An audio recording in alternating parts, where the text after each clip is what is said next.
You are about to enter a great adventure.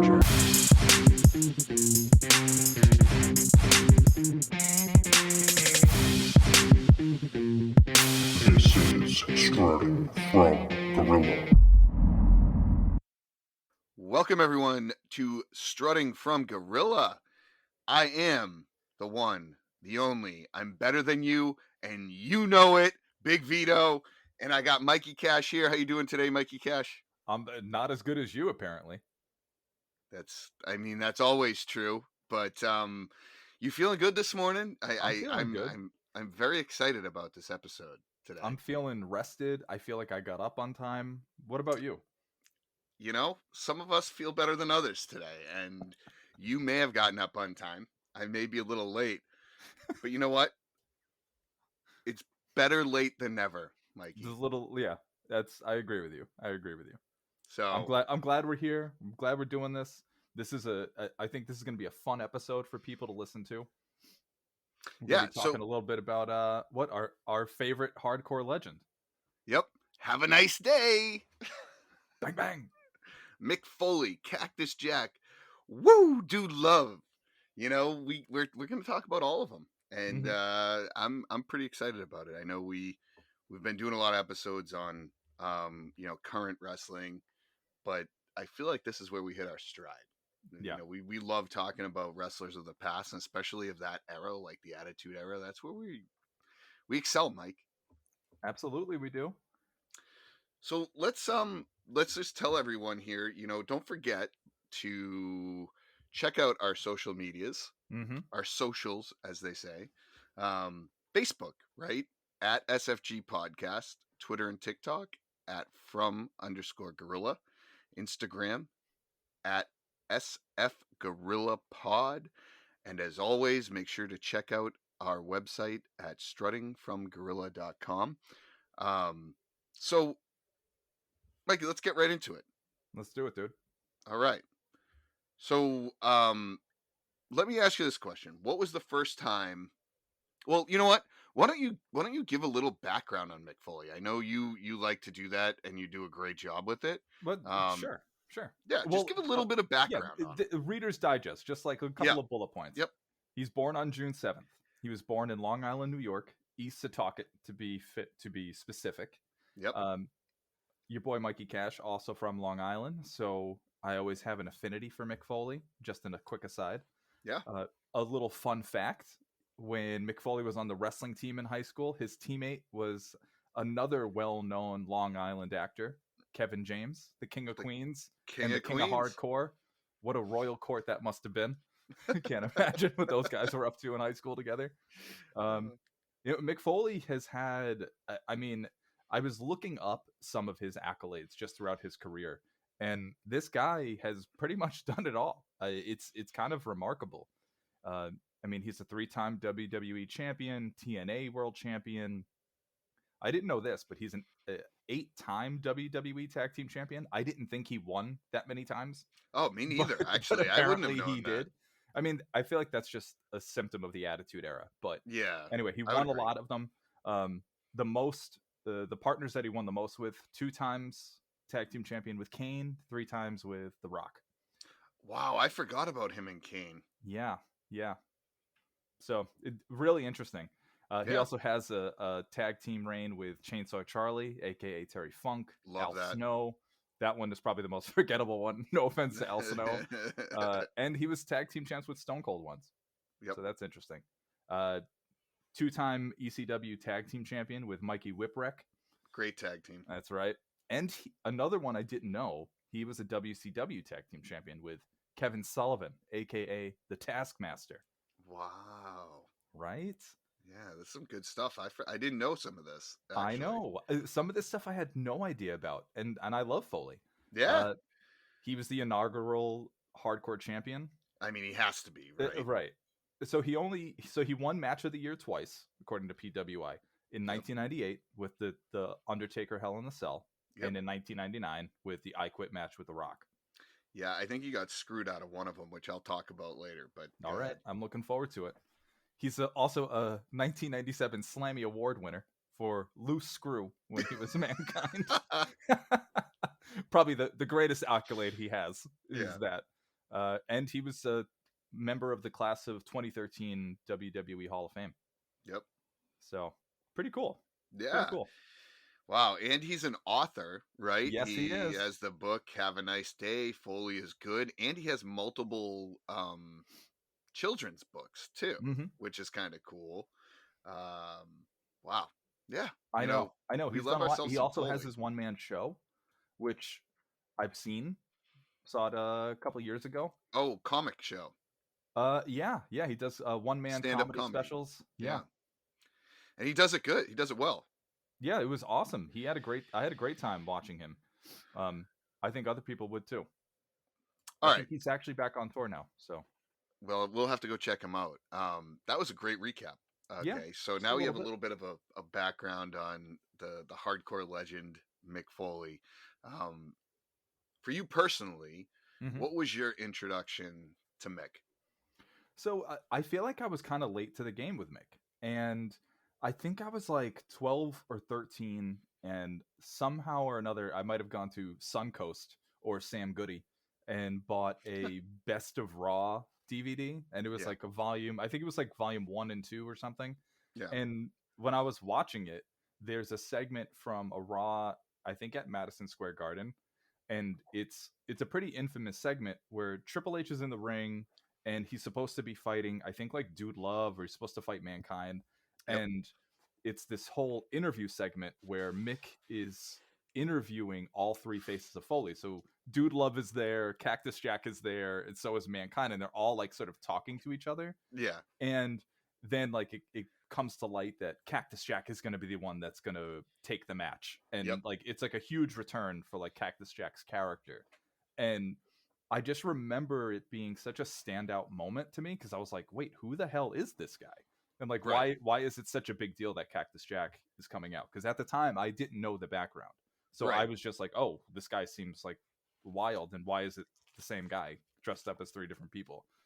But Triple H's reaction made that whole thing. I mean, he looked legitimately terrified. Yeah. So it just stood out to me. And then from there, I just kind of started like asking people around in high school, and they were like, oh, you don't know Cactus Jack? He was from WCW. He was in ECW. And so like it just sort of opened up my world a little bit to like just finding out more about his character and sort of where it came from. And the rest was history for me. And then found out he was from Long Island and just love the guy. Yeah. So that makes sense. I would say for me, I was right around there too. Like the first time I saw him was as Mankind when he was wrestling The Undertaker. I think The Undertaker really gave Mick his chance, if you want my opinion, in WWE. Was this when he first debuted? Was it that like 96? Yeah, it was Mankind. Yep, when he first debuted, and they pushed him right to the top against The Undertaker, and it was the perfect feud. For me personally, I remember being a kid when I first saw him and being like, who the hell is this guy? He looks terrible. He doesn't even look like a normal wrestler. Right. And I was kind of annoyed by him at first when he would speak. I'm like, I don't really like this. I was a kid, you know? But then as you watched his matches, I started to like realize he was very unique. And I didn't love his style at the time. But as he started to grow from there, you could see like a lot of how real his style was. Like there's a difference, right? When you're doing something in wrestling these days, you can tell everyone does things differently. Foley always would take a beating. And I never realized this until I watched him progress in his career. He would let guys do whatever they wanted. And he would tell them he wanted him to do it, because it all started at when he was a kid. He saw the Jimmy Snuka moment, and he loved the way that he felt when Snuka jumped off the cage. And he made a promise that he wanted to make people feel like that too. And he would basically go at any cost to do that. So it's that type of style was very different, and he brought a lot of that realism into WWE, and he kind of learned a lot from WCW into ECW and then into WWE. And Absolutely. he never really had the chance in WCW. He had great matches against Vader, against Sting, Right. against all these different people, and then he lost the will to kind of want to wrestle there because he couldn't get past a certain hump. Mm-hmm. Went to ECW, had the whole situation there, kind of like an Austin moment. Would you say that that's true? Yeah, I mean, I feel like he wasn't there incredibly long. I mean, he was there long enough to win a couple of tag team championships, but I think overall it was there to sort of put the final seasoning on him. You know, Stone Cold always talks about wrestlers almost like a steak, right? And he's like, you know, you got to get the Yeah. sizzle going, and you get like a little bit of seasoning just to put it over the top. And I think that's kind of what was happening with Mick. He was sort of getting to that point, and Yeah. that's always been a credit for ECW. You know, it wasn't just hardcore wrestling. It did provide an avenue for guys that were fairly underutilized or just needed a little bit extra to get to the next point in their career, and were able to do that for them. So I do think that you're absolutely right, Vito.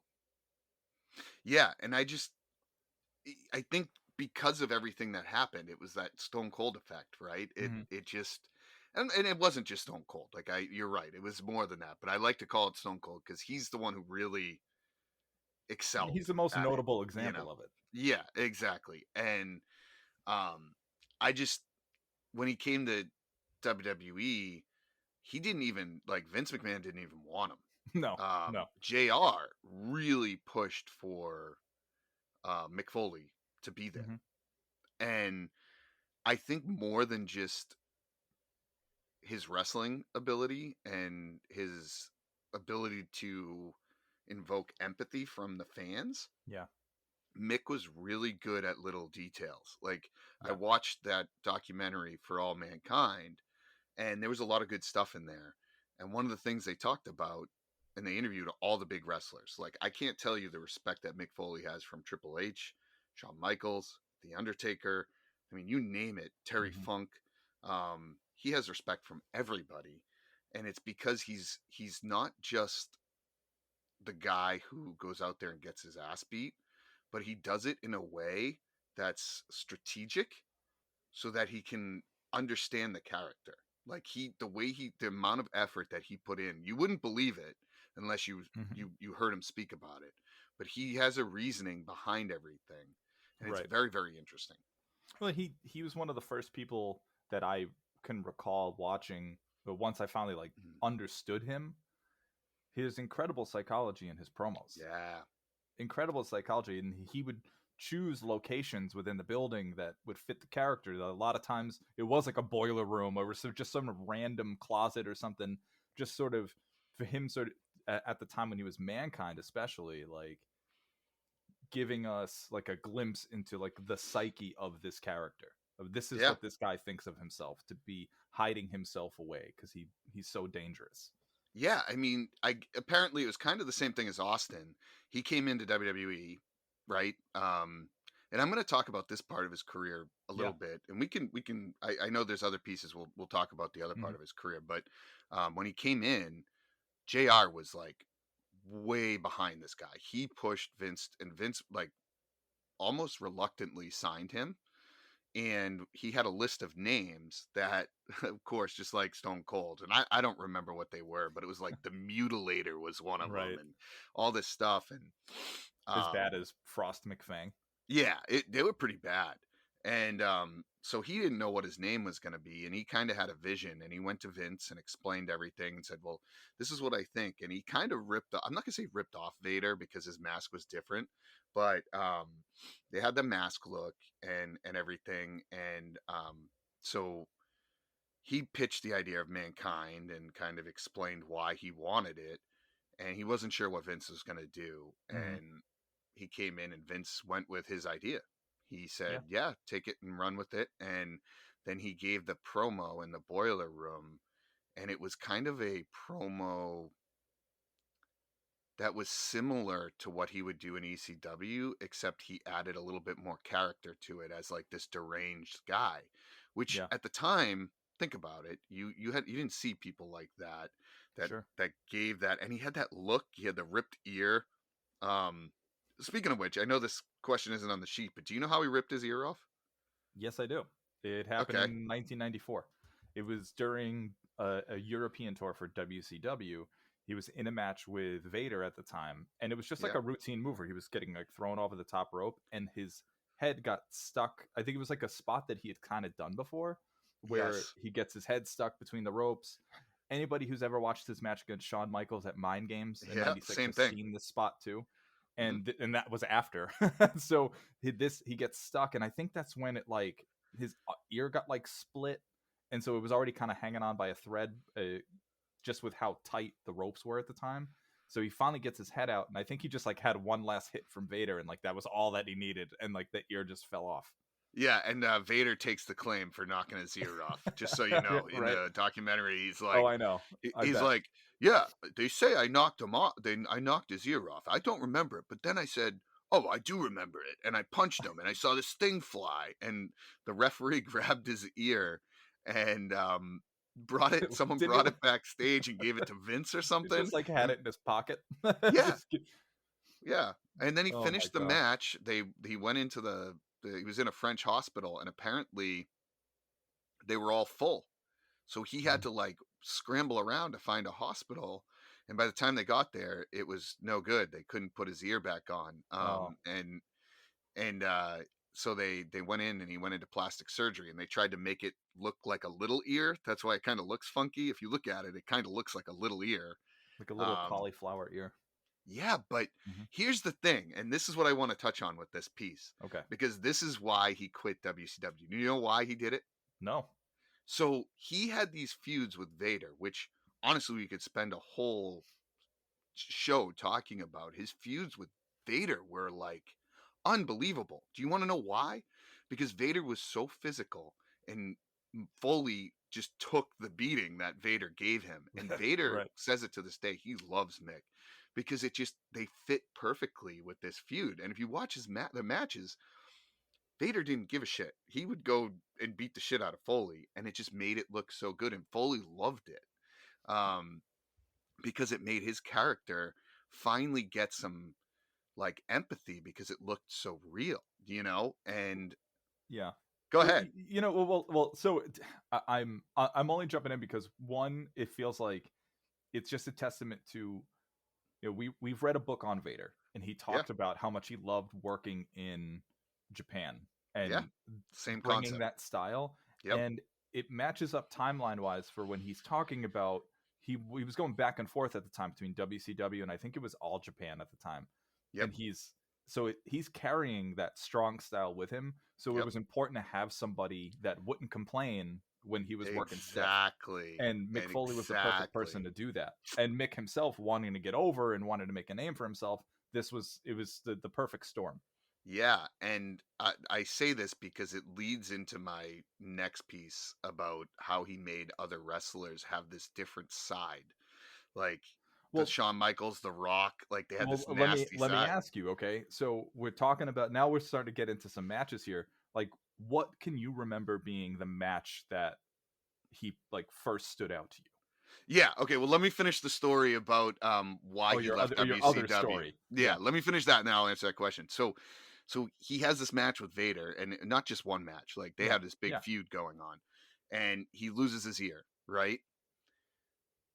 What do you think at that time their popularity with that match, it was through the roof. Hmm. What do you think WCW did at that point after he lost his ear? I'm guessing nothing. They wanted him to start feuding with somebody else. So he has this great storyline about how he lost his ear, and it's real, and Yeah. you could capitalize and make a lot of money off of it. And they just change up the storyline. And he had it because it was a lot of politics, and Mm, at that time it's the same thing. It's like very similar to Stone Cold's story. sounds Like like it. he wasn't going to get to a level, so he was in the middle of his contract, and he left all this guaranteed money, and he was gonna he in his last match with Vader. If you watch it, it's the most physical match in WCW that you'll ever see, and he does this move on like the steel ramp, and he just gets destroyed. and he has a life insurance policy, and he was going to cash out on it. I think he calls it the Lloyd. What the hell do you call it? I know what you're talking about. It's like a very famous company that works for like a lot of Yeah, celebrities and sports figures. and he was going to cash out with the doctor, and he just didn't feel he was ready to do that yet, and but he definitely was discouraged. But he's the type of guy I get out of this that he doesn't feel fulfilled unless he finishes what he's doing. So he continued and went on to ECW, but he left a guaranteed contract with WCW to go to basically do that, and it was very interesting. Move. Yeah, and that's why he hates WCW, which makes that point about when he wins the championship and they say this fat guy. Oh yeah, Mick Foley put wins butts in the seats. But it makes sense why they were agitated at him and didn't like him, because he just left and they had a big falling out. But anyways, I thought that was really interesting. No, that is a very interesting story. And so anyways, go back to your question. I'm sorry, I wanted to finish that. No, that's fine. That's fine. I got ahead of myself on that one. That's okay. But yeah, so basically what I was just curious about, like for you, Vito, like what was the first match that you remember watching where Mick Foley stood out to you? So it was the whole Undertaker thing was a big one. I think Undertaker really made him, and I think that wasn't my favorite match, but that feud, he had like a best of 3. That's when they had like the Boiler Room Brawl and all these different things, and their characters fit so good together, right? Like you have this deranged guy that could actually stand up to the Undertaker. Not because he was as big or physically strong, but he just took this beating that he just like never gave up. He's just crazy. And that's what I remember most about him. But my favorite match with him was the Vaders of the world, right? Yeah. But I think the most underrated match that you'll see is him versus Shawn Michaels. The Mind Games? Mind Games. I rewatched that, and that was really the first time WWE had a little bit of that hardcore style. They went outside the ring. He lifted the mat up and did stuff underneath the mat. And these were all Mick's ideas, and he told Shawn Michaels to do it. And if you watch the match, it's the first time you see this kind of dark side of Shawn Michaels, right? Yeah. He just has this different demeanor to him. And it's mostly, but he gets that out of everybody, like The Rock in his matches, Triple H in his matches.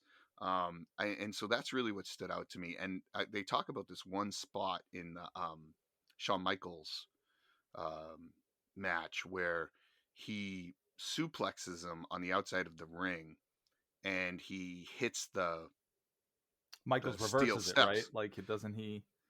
Yeah, and he hits the steel steps, right? His foot hits the steel steps, and you look at it, and you're like, oh my God, that's not fake. Like, that's real.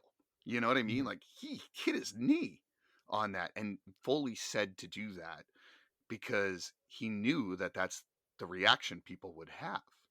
So it's stuff like that I don't think you're going to see happen again, because it's almost too real, and people won't let people put their body through it. And he's paying for it now, but he wanted those reactions, and it's honestly what got him to where he is today. So that, I guess my answer to your question would be the Shawn Michaels one, but there's a few that really led up there. So what were yours, Mike? Well, one, I totally agree with you about the Shawn Michaels match, because like you were saying, it brought out a different side of Michaels, and it was one of the first examples, besides the one I'm about to bring up too, where he is able to help the wrestlers that he's working with. He brings out a different side of them that I think enriches their character, and then both guys get over. Yeah. So in the same year, but just a couple months before, SummerSlam 96, the Boiler Room Brawl with him and Taker. I mean, I hadn't seen something like that before. Yeah. So, because remember, this kid right here had not really watched ECW. No. So, I'm kind of coming to this afterwards, and I'm like finding these. Like, I found this match, I think, on do you remember Daily Motion? That they used Yeah, to have I like a do. ton of good old wrestling matches. So like Yeah. before the network, I was just like searching around the internet, and They had all the I had found copyrighted that. videos that you couldn't Yeah, watch yeah. on YouTube. So I had found that, and that match really made him stand out to me. And I know, so for my timeline here, dude, is like I was already into the 2000s and like watching him have some of these matches, like some great matches, but that when I really look back, that match was just such a standout for him, Yeah. and really changed my view of him as a wrestler, because I saw this guy who, like you alluded to earlier, can take massive amounts of punishment, but also be able to inflict it. And the psychology doesn't get lost within that story, because I think a lot of times hardcore matches can tend to do that. They can lose psychology, and it's just like, I'm going to hit you with stuff, and that's it. Yeah. Agreed. And like New Jack. And so I think that's why sometimes I wasn't really gravitating towards the hardcore style, just wasn't my thing. But I think Foley made it palatable.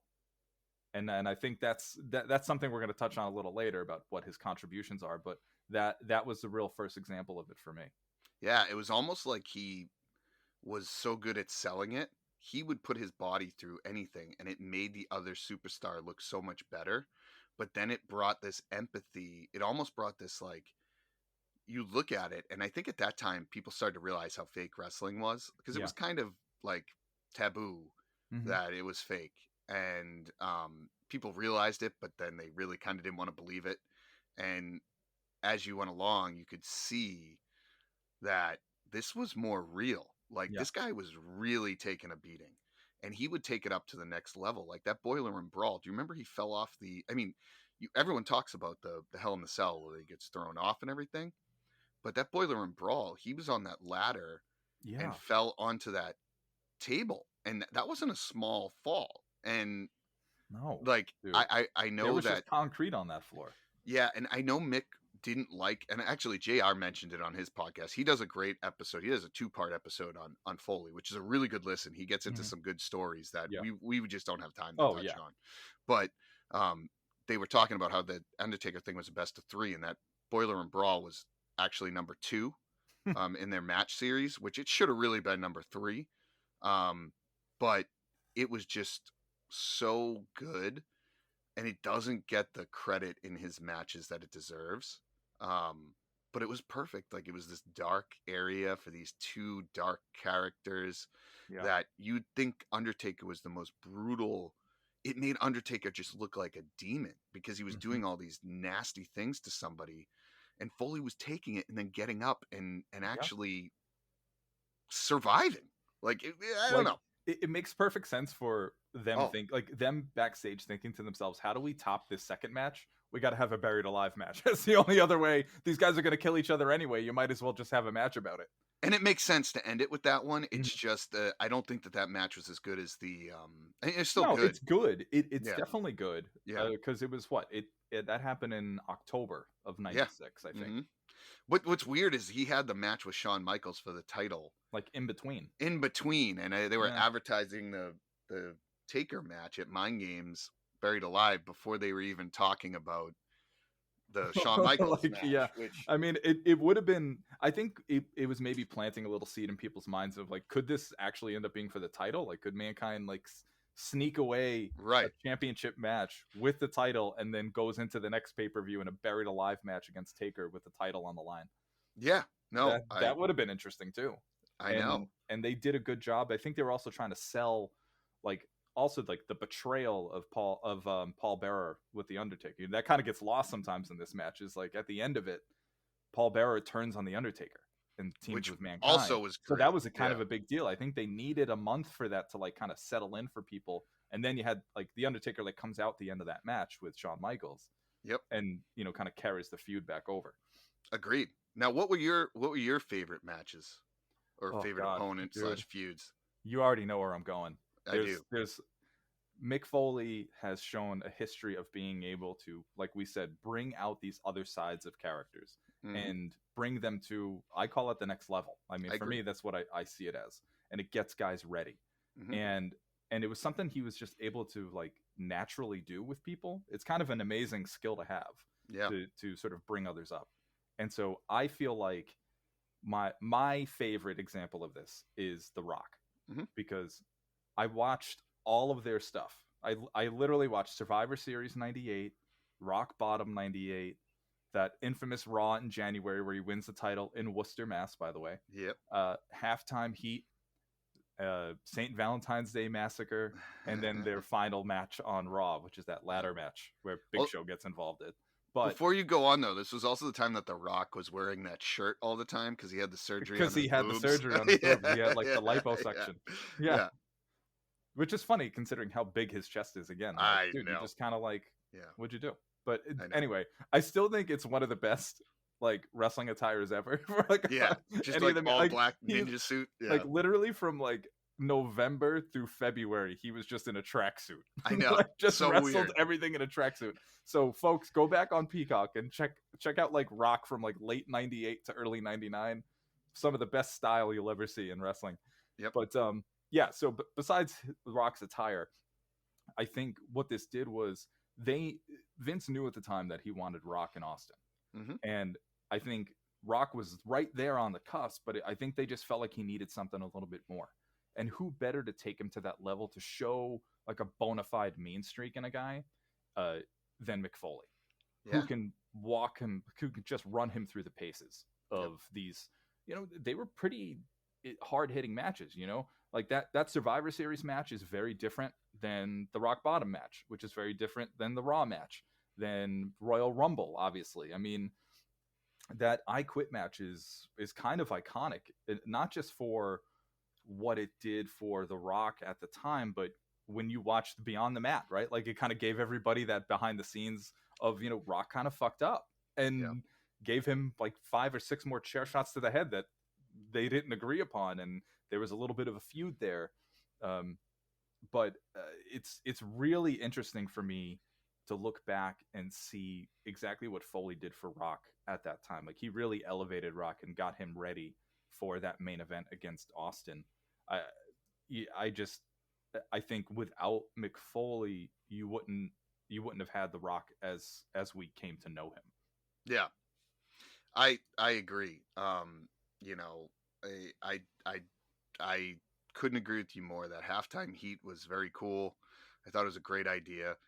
It was actually Foley's idea to do it in an empty stadium, which, ironically, this is what ended up happening over the last 2 years. A lot of empty stadium matches. Yeah, right. But I thought it was great. They ended it, and the way they ended it was so good with the pin of the forklift. He has the forklift, and he puts it down on him. Yeah, so it's good. Like that's like probably the goofiest of the matches that they've had, but for some reason it's kind of enjoyable just because of the trash talk that they have back and forth. Where like, at one point, they end up fighting into the office, and Rock like answers a phone. And it's just like SmackDown Hotel, and it's just like talking. That's right. All right. One little Easter egg I've noticed is when I watch all of those matches, there's one thing that happens every time. Every single time in the middle of those matches, Rock will get himself on commentary, and then Mankind beats his ass. Like every time he gets on commentary to start talking, Mick Foley kicks the hell out of him. It's like really, it's just like a funny spot that they like seem to sprinkle into every single match that they had. Yeah. No, I agree. I think it's fantastic. He has this way about him, and he would do things like, and unfortunately, there's probably some things he shouldn't have done. Like he did a lot of the non-protected headshots, which as a kid, you don't think about it. Like they put their hands up. No, you just look during cool. During the I Quit match, he was handcuffed, and The Rock beat the crap out of him with the chair over his head. Yeah, and man. it's like, unfortunately, it probably isn't the best thing for wrestlers, but no, it was the little things like that just made a big difference. And I want to touch on this. Knowing what we know now, I'm sure that wouldn't have happened. I mean, no. Paul Heyman's even talked about that. If I knew what I know now, it'll never happen. Would have looked very different. Yeah, it'll never happen again. Unfortunately, not unfortunately, because I'm glad. But the thing I wanted to touch on that we forgot about in his career, in between, well, as he was working at ECW, he went over to the IWA. Mm-hmm. And I think that's really where everything took off, because he worked with Terry Funk. Yeah. And Terry Funk was a legend. And Terry Funk during these matches, had an utmost respect for Mick Foley and kind of wanted to pass the torch to him as that hardcore guy. And they went through some brutal matches, man. Like barbed wired rings, like lined, no ropes, just barbed wire rings. Like, how do you do that? And those two together is just like, you'll never see something like that again. And I think, they were able to use that to his advantage through his career, because they always showed clips of, the exploding rings and everything like that. And if you know IWA, which I didn't, but there's a documentary on Dark Side of the Ring that talks about it, you would understand how dangerous some of that stuff actually was, and it wasn't planned. And go back, it's very, very interesting. So no, I'll check that out for sure. Where can is that on the network, or is that something that's on there's a Dark Side of the Ring, it's on Vice TV. If you have Hulu, it's on there. Okay. Mick Foley's in it a little bit, but you learn a lot more about IWA and kind of their history and everything, and it's like very ticky-tacky, and as you can imagine. All right. But it's interesting for sure, and it kind of has that same culture that Mick has, where it's almost real Japanese wrestling, and but they loved it over there, and it just added to the mystique of his character. Yeah, absolutely. So, he developed that reputation. Yeah, through those things. Yeah, I think he carried that into his work with Sting in WCW in like the early 90s. Because again, it's just another example of the theme here, folks. Mick Foley can take a wrestler who feels like they need another aspect to their character, who just needs a little bit extra, and he adds that to them. And his work with Sting was no different. Yep. Beach Blast 1992, I think, is probably one of Mick's best matches. I know how much Mind Games is sort of brought to light as like one of the pinnacles for him, but I think this gets overshadowed a lot, and it's one of the hardest hitting matches I've ever seen, especially for Sting, who at the time was just like that baby face. I mean, he was Surfer Sting at the time. He wasn't Crow Sting at this point.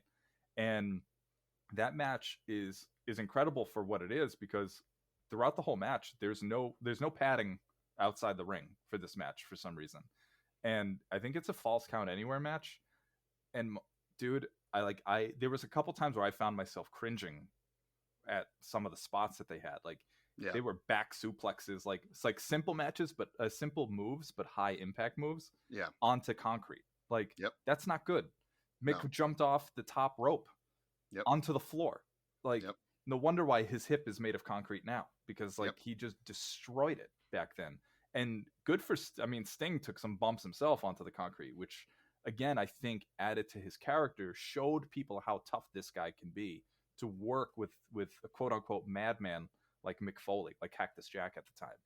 I think it's great. And I ended up, everybody knows now, the listeners know, I have the Impact Plus app, so I've been working my way through, and I saw them rekindle their rivalry at TNA Lockdown 2009, and it was actually really good.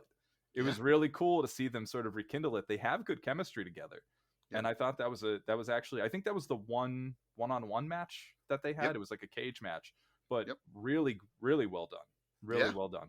So I think Mick Foley also should get some credit for bringing Sting to a higher level as well.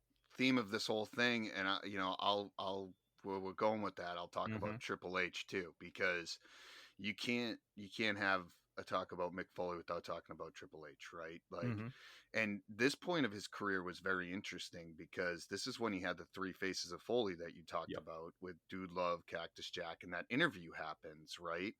And it just brought things to a new level, because they'd never really mentioned Cactus Jack before. And they do that whole interview with Mankind and Dude Love, which is awesome, by the way. It's so funny. Oh, it's so good.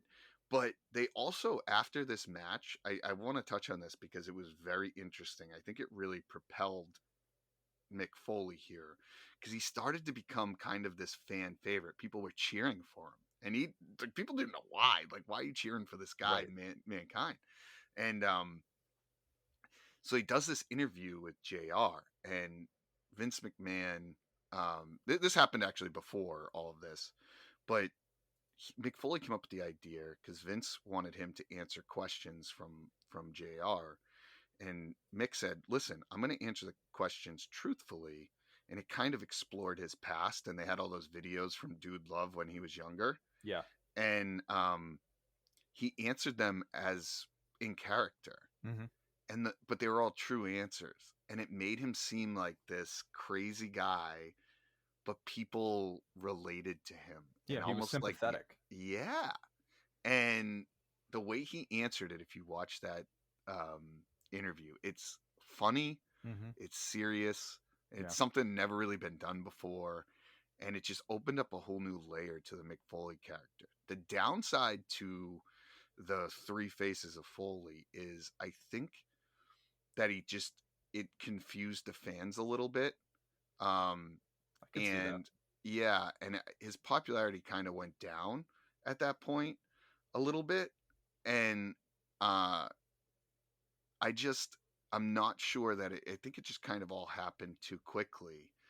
And then he was losing a little bit of steam, although he had some great matches with Triple H. But Royal Rumble, that's 2000. what, yeah, great match, Hell in the Cell, right? That's the one he retired at, correct? Quote unquote retired. Yeah, well, he was supposed to, but before that, he had that match with Undertaker, Hell in the Cell, and because of the stuff he did there, it brought him back to a whole new level. And at this point in his career, he's taken all these beatings, he's done this stuff, and he didn't actually want to come back to do the Hell in the Cell with Triple H, but they lost Stone Cold at that time to a neck injury, and he needed to step up. And that's when he had that retirement match, and he was supposed to be done, but he kept getting drawn back in, right? Vince just kept asking him, "Hey, can you do this?" Like, kind of like the Taker scenario. And he kept coming back. And I think the Triple H thing, again, it brought the sadistic side of Triple H out. Yeah, just like everyone else. He got the barbed wire bat, the everything, the tax. They needed everything. it. They needed that to get Triple H to that. Again, he needed to look ready for a WrestleMania main event. Yep. They were heading into WrestleMania 2000. I think at the time, before all the plans changed up, it was supposed to be Rock and Triple H. Correct. So I think they were trying to get him ready for that. And who better to do that with than the guy who did it for Rock the year before? Right. And apparently so he retired, and literally they called him a couple weeks or something before WrestleMania. And they were like, you're going to be retired? Yeah, you're coming. Triple H was like, I thought you retired. And he's like, I thought I was too. Surprise. Right. So, I know we're running a little bit short on time here, but so those are kind of the things that really, there's a lot more to Mick Foley, like the stuff he does. When I was watching that documentary there, I know kind of the last question here is, what are the contributions that he made to wrestling, right? And I'll start this one off here, Mike. I'm going to start it off with this. He made that book, Have a Nice Day, and it was a #1 bestseller on New York Times, right? And he wrote that book himself, and the publisher was like, you're going to write a book yourself, and they kind of didn't think it was going to be good. Sure. They were very hesitant about it. Apparently he would spend every day, every night working on this book, and he would have Triple H read it, bits and pieces, and he's like, this is really good, Mick. And they were very impressed with it, and obviously it was a #1 seller, and they said to this day the release at Barnes and Nobles was the biggest they had ever had, with lines of people waiting. And it's just like that. He was much more of an intellectual than people give him credit for. Yeah.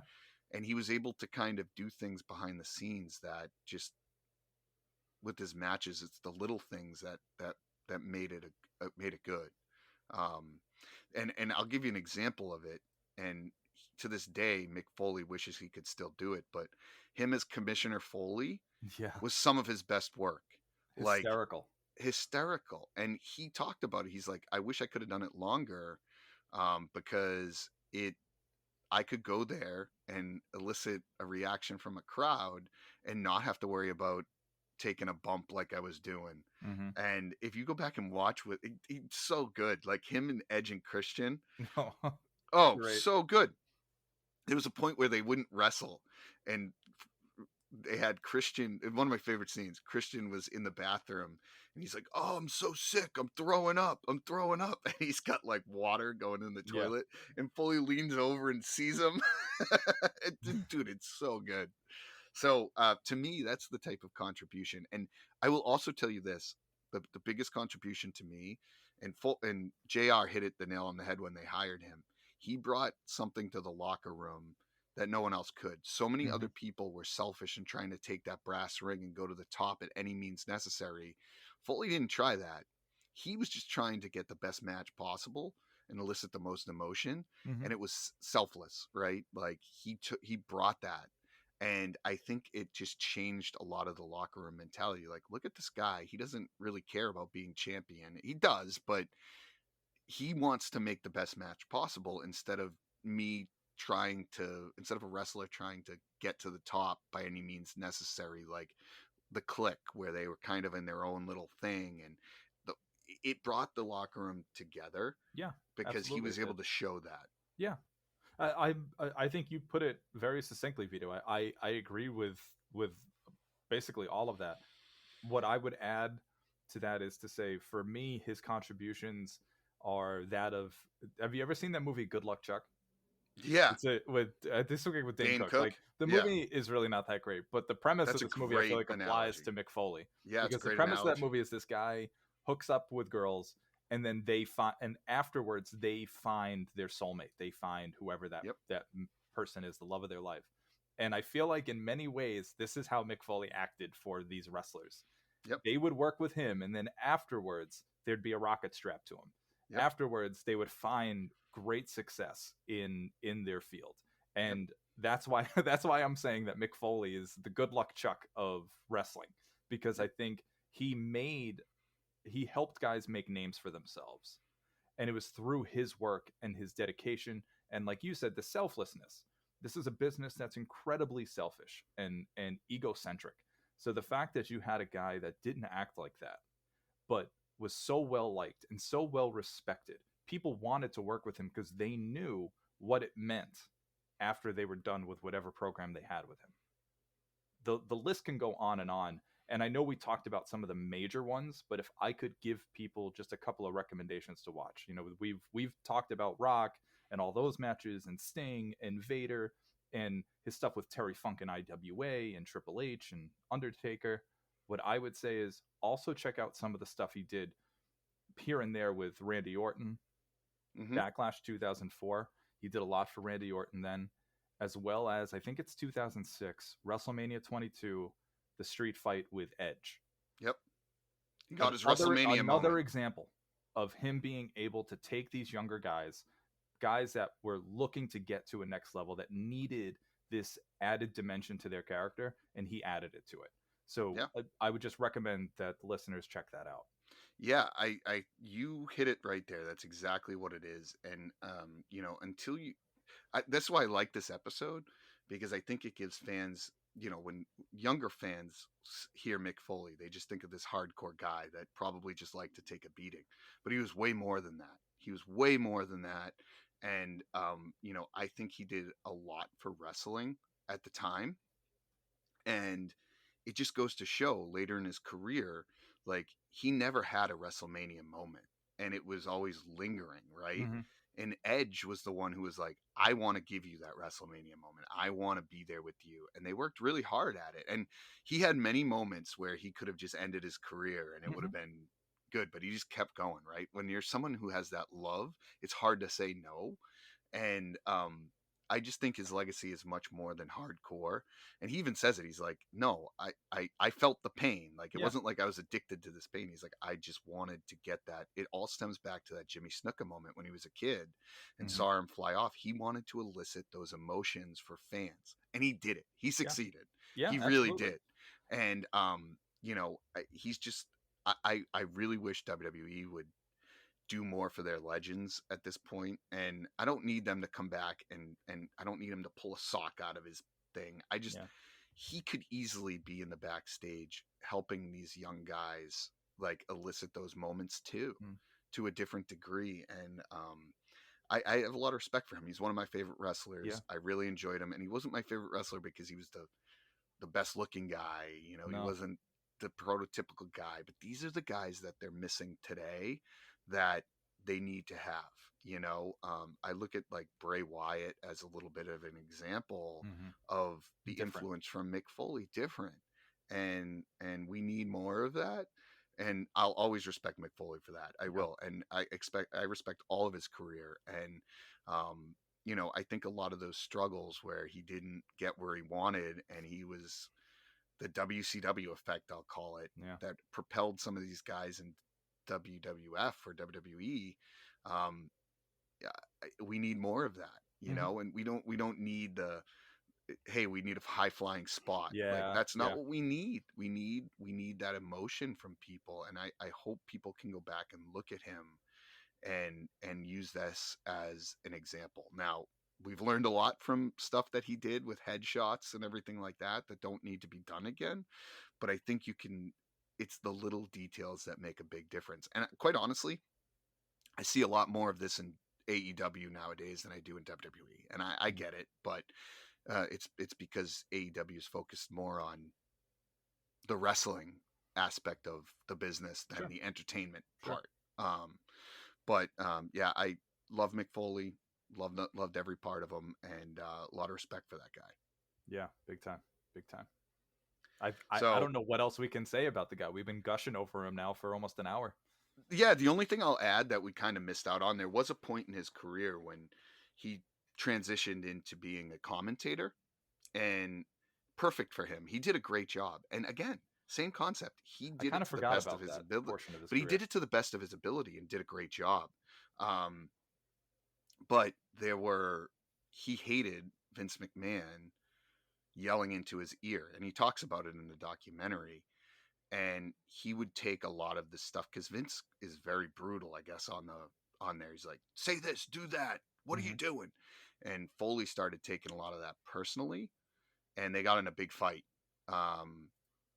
And, you know, Vince basically said, this job isn't for you. Like, he was good at it, but it isn't for you.